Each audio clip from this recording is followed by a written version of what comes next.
Hello guys, a very good morning to all of you. स्वागत है आप सभी का ऑनलाइन स्टडी एकेडमी में। आज डेट है 10 जनवरी 2021 और आज के डेट के जितने भी इंपॉर्टेंट करंट अफेयर्स हैं वो डिस्कस करेंगे हम इस वीडियो में। तो आइए शुरू करते हैं।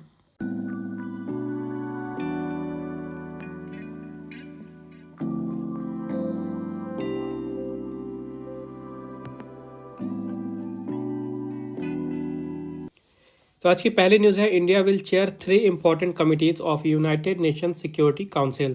भारत संयुक्त राष्ट्र सुरक्षा परिषद की 3 महत्वपूर्ण समितियों की अध्यक्षता करेगा।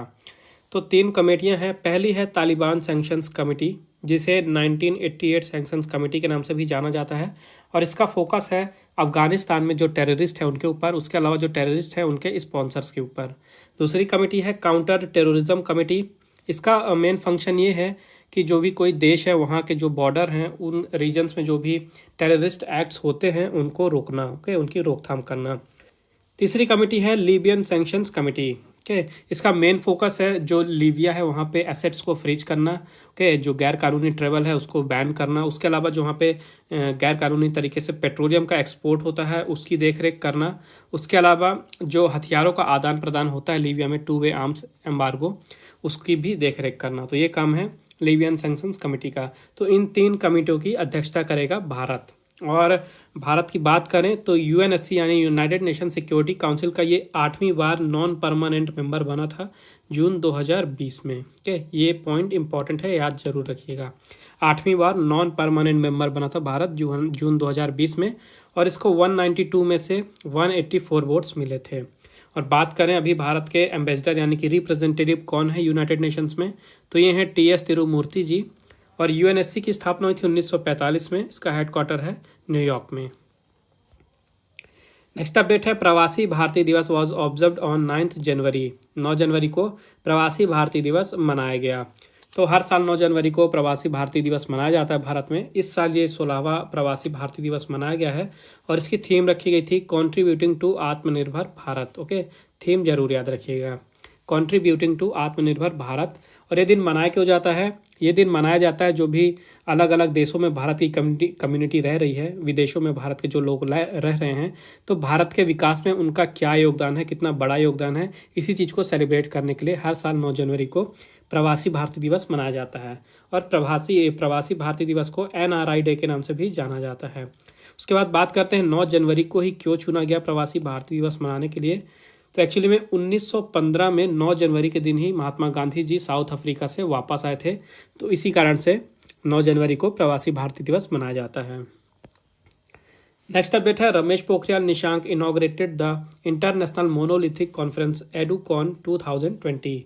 रमेश पोखरियाल निशांक जी ने अंतर्राष्ट्रीय अखंड सम्मेलन एडुकॉन 2020 का उद्घाटन किया है। तो रमेश पोखरियाल निशांक जी, आप सभी को पता है, भारत के एजुकेशन मिनिस्टर हैं, और इन्होंने अभी हाल ही में एक सम्मेलन का इनॉग्रेशन किया है जिसका नाम दिया गया है एडुकॉन 2020। और इसके लिए थीम रखी गई है envisioning education for transforming youth to restore global peace. Okay, envisioning education for transforming youth to restore global piece.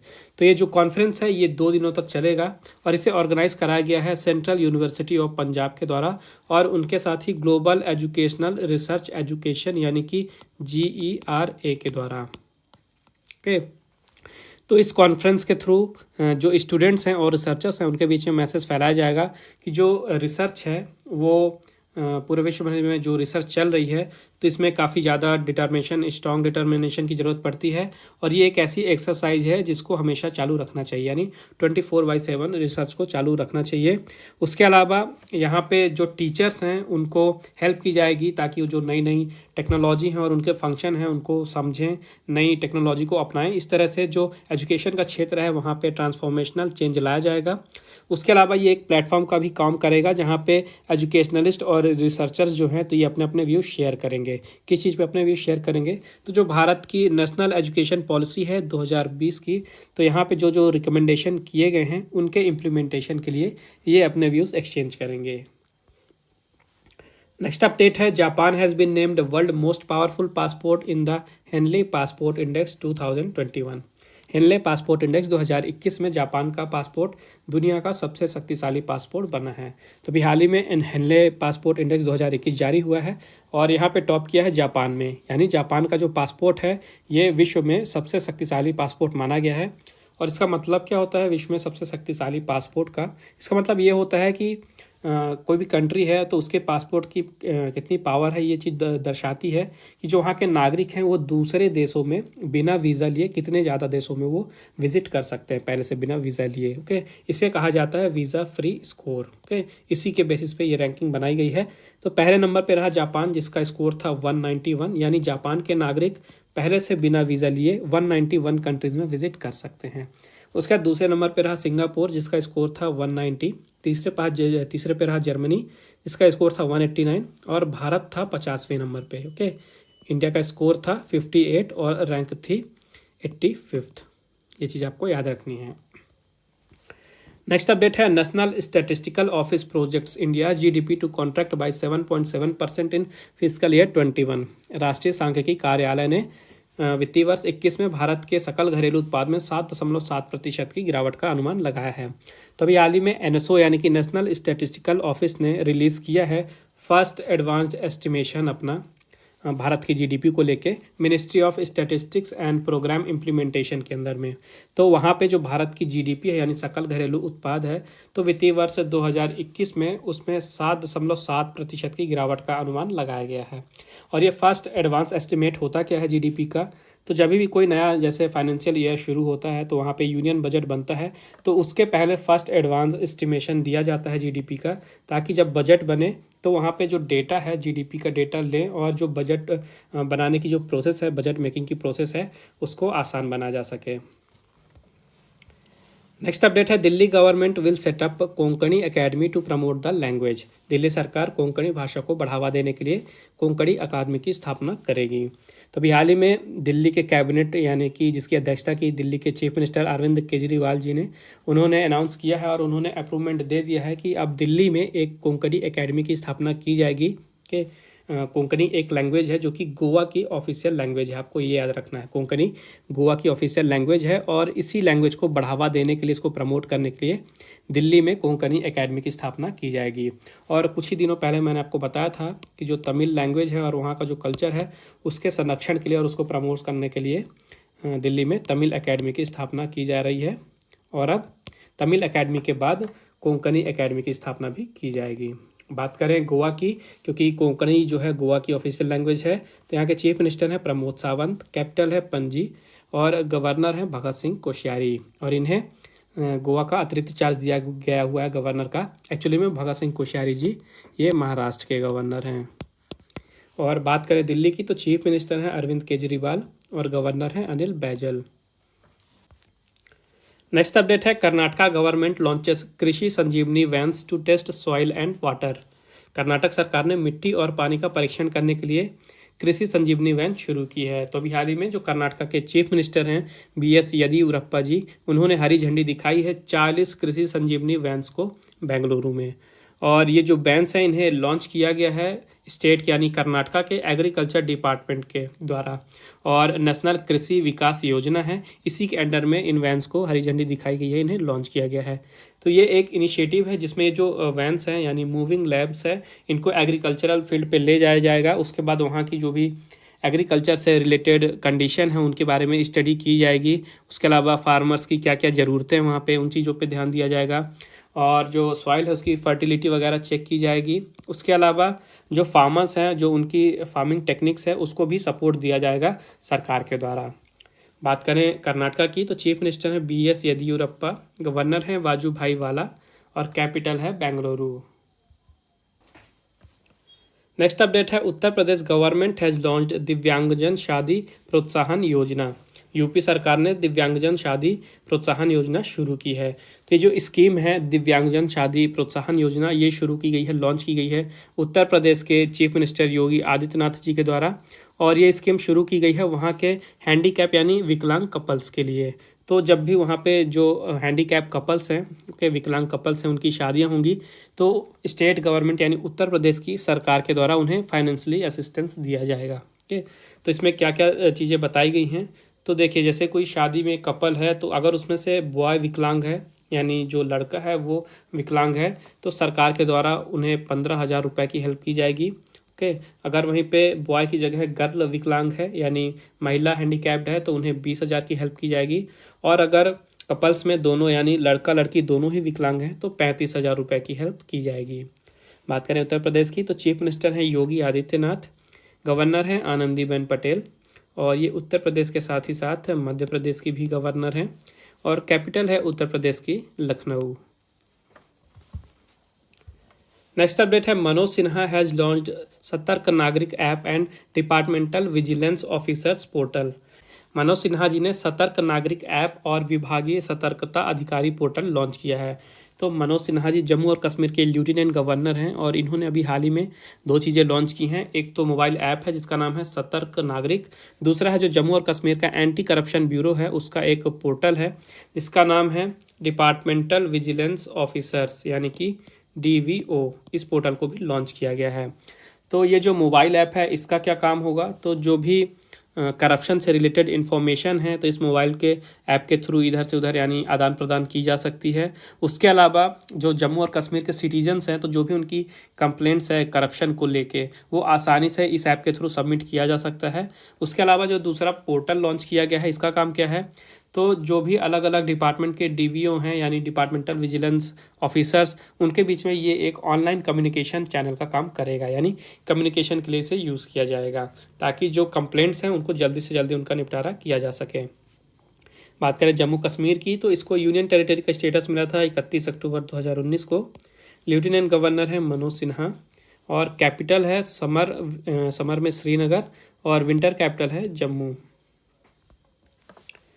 Next update है Hima Kohli becomes first women chief justice of Telangana high court. Hima Kohli Telangana high court की पहली महिला मुख्य न्यायाधीश बनी हैं। Okay. तो काफ़ी सारे स्टेट्स में नए चीफ जस्टिस नियुक्त हो रहे हैं इस समय, और इनमें से हिमा कोहली का नाम काफ़ी ज़्यादा इंपॉर्टेंट है क्योंकि ये तेलंगाना हाई कोर्ट की पहली महिला चीफ जस्टिस बनी। ओके। तो हिमा कोहली का नाम जरूर याद रखिएगा। ये रिप्लेस करेंगी राघवेंद्र सिंह चौहान को, और जो राघवेंद्र सिंह चौहान हैं ये अपॉइंट हो गए हैं उत्तराखंड हाई कोर्ट के नए चीफ जस्टिस। ओके। तो याद रखिएगा हिमा कोहली बनी है तेलंगाना की चीफ जस्टिस, इन्होंने रिप्लेस किया है राघवेंद्र सिंह चौहान को, और राघवेंद्र सिंह चौहान जो हैं अब तेलंगाना हाई कोर्ट से मूव होकर उत्तराखंड हाई कोर्ट के नए चीफ जस्टिस बने हैं। उसके अलावा एक और अपॉइंटमेंट है, गुवाहाटी हाई कोर्ट के नए चीफ जस्टिस बने हैं सुधांशु धूलिया जी।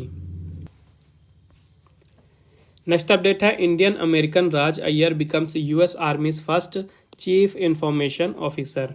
भारतीय अमेरिकी राज अय्यर अमेरिकी सेना के पहले मुख्य सूचना अधिकारी बने हैं। तो ये हैं राज अय्यर, और ये ओरिजिन से इंडियन अमेरिकन हैं, और हाल ही में ये US आर्मी के चीफ इंफॉर्मेशन ऑफिसर बने हैं, और ये पहली बार है, ये मतलब US आर्मी में अभी ये पद बनाया गया है चीफ इंफॉर्मेशन ऑफिसर का, और ये सबसे पहले CIO बने हैं US आर्मी के। तो नाम याद रखिएगा राज अय्यर।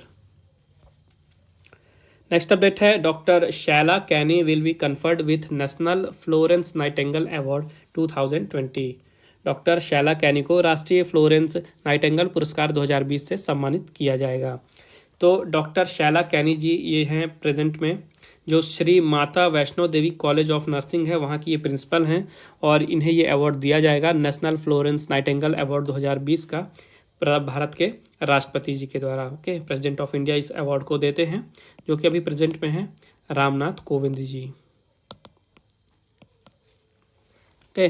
उसके अलावा ये अवार्ड दिया किसे जाता है, तो ये अवार्ड दिया जाता है ऐसे आउटस्टैंडिंग नर्सिंग पर्सनल को जो कि सेंट्रल की या स्टेट की या यूनियन टेरिटरी की या किसी प्राइवेट वॉलंटरी ऑर्गेनाइजेशन में एम्प्लॉयड हैं। तो ऐसे नर्सिंग पर्सनल को दिया जाता है, और नर्स और नर्सिंग हेड्स के क्षेत्र में ये जो है सबसे हाईएस्ट नेशनल अवार्ड माना जाता है। एक नेशनल डिस्टिंक्शन है ये, जो कि हाईएस्ट लेवल का होता है नर्सेस और नर्सिंग हेड्स के क्षेत्र में। तो इसमें 50,000 रुपये कैश दिया जाता है, उसके साथ ही एक सर्टिफिकेट और एक मेडल भी दिया जाता है। नेक्स्ट अपडेट है Pakistan successfully test fired Fatah one rocket system. Pakistan ने फतह-1 रॉकेट प्रणाली का सफलतापूर्वक परीक्षण किया है। तो अभी हाल ही में पाकिस्तान की आर्मी ने सक्सेसफुली कंडक्ट कराया है टेस्ट फ्लाइट, जो कि वहाँ की स्वदेशी निर्मित है, यानी वहाँ इंडिजिनसली डेवलप की गई है पाकिस्तान में ही। एक guided multi launch rocket system है जिसका नाम दिया गया है फतह-1 और इसी का भी सफलतापूर्वक परीक्षण किया गया है और परीक्षण में ये पाया गया कि ये 140 किलोमीटर के रेंज में आसानी से टारगेट को हिट कर सकता है। तो पाकिस्तान आर्मी के डायरेक्टर जनरल हैं मेजर जनरल बाबर इफ्तिकार, यहाँ के प्रेसिडेंट हैं आरिफ अलवी, प्राइम मिनिस्टर हैं इमरान खान, कैपिटल है इस्लामाबाद और करेंसी है पाकिस्तानी रुपी। नेक्स्ट अपडेट है R Giridhar has authored the novel Right Under Your Nose. R Giridhar ji ने राइट अंडर योर नोज नामक उपन्यास लिखा है। तो ये जो आर गिरधर जी हैं ये जनरल मैनेजर हैं, आरबीआई के अधिकारी हैं ये, और इन्होंने अभी हाल ही में अपनी डेब्यू बुक यानी पहली बुक लिखी है और ये एक नोवेल है, देख सकते हैं आप। इसका नाम है राइट अंडर योर नोज। तो ये नोवेल में एक स्टोरी बताई गई है जिसमें कि एक मर्डरर है जो कि साइंटिस्ट का मर्डर कर देता है पुलिस की नाक के नीचे, इसीलिए इसका नाम रखा गया है राइट अंडर योर नोज। और उसके बाद जो चीफ मिनिस्टर हैं वो एक ऑफिसर को नियुक्त करते हैं जिनका नाम है विजय, और उन्हें इस केस की जांच पड़ताल के लिए रखा जाता है और उन्हें ये केस सौंपा जाता है, इसे सॉल्व करने के लिए उन्हें नियुक्त किया जाता है। तो इसी स्टोरी को लिखा गया है इस नोवेल में, Right Under Your Nose. Next update है according to Bloomberg billionaires index Elon Musk has become the world's richest person. Bloomberg billionaire index के अनुसार एलोन मस्क दुनिया के सबसे अमीर व्यक्ति बने हैं। तो ये हैं एलोन मस्क, आप जानते होंगे उन्हें, स्पेस एक्स और टेस्ला के ये सीईओ हैं। और अभी हाल ही में ब्लूमबर्ग बिलियनियर इंडेक्स जारी हुई है और उसमें ये बताया गया है कि एलोन मस्क अब विश्व के सबसे अमीर व्यक्ति बन गए हैं। इनकी जो टोटल नेटवर्थ है ये है 195 बिलियन डॉलर की। वहीं बात करें जो पहले नंबर पे थे के अमेजन के सीईओ, ये पहले फर्स्ट नंबर पे थे जेफ बेजोस, ये अब दूसरे नंबर पे आ गए हैं। इनकी नेटवर्थ है 185 बिलियन डॉलर की। और जो बिल गेट्स हैं जो कि माइक्रोसॉफ्ट के को फाउंडर हैं, ये तीसरे नंबर पे हैं, इनकी नेटवर्थ है 134 बिलियन डॉलर की। तो ये थे आज के important current affairs. I hope आपको यूजफुल लगे होंगे। वीडियो पसंद आई है तो प्लीज़ वीडियो को लाइक ज़रूर करें, शेयर करें ज़्यादा से ज़्यादा अपने दोस्तों के साथ, और चैनल को सब्सक्राइब करना ना भूलें। उसके अलावा अगर आपको नोटिफिकेशन मिलती रहे तो मेक श्योर आपने बेल आइकन ज़रूर प्रेस किया हो।